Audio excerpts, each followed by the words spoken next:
Sen çal hareket eder kardeş. Kalp pasport yazar, tapar, karaz eyder feyder yurttan çıkıp gidiverer. Pul mu? Pul. He? Ören akıllı vurun mal. Sen Santa Claus'un bırgısın ten oğulacak deyip türbeden loot kaçıpmadın ha? Oğul. Ha, pul hemişe gerektir. Ondan bizim ütücü talansılar diyen tedel lakamız var ha. Oğul akamsı. Yerre düşüptür.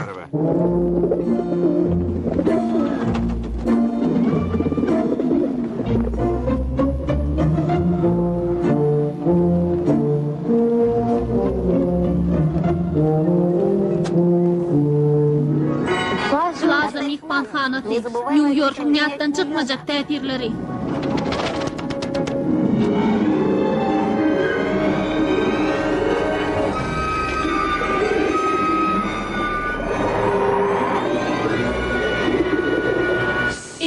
Vay.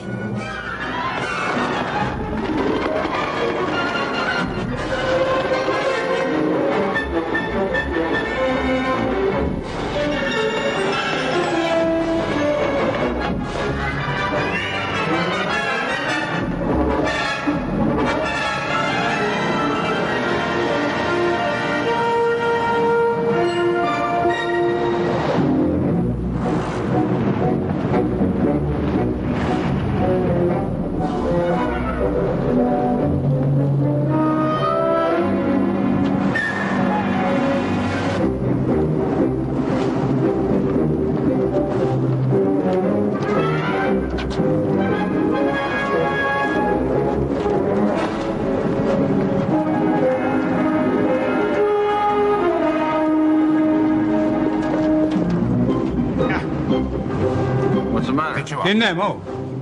Gözüne gör neydi yani.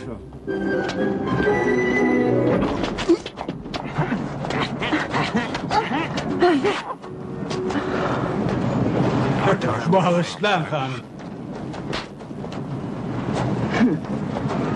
Sana gereğim şu değil. Hani yer hani.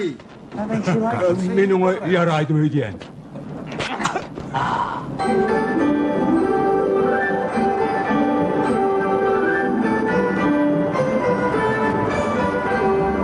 Plaza mihmanxonasi.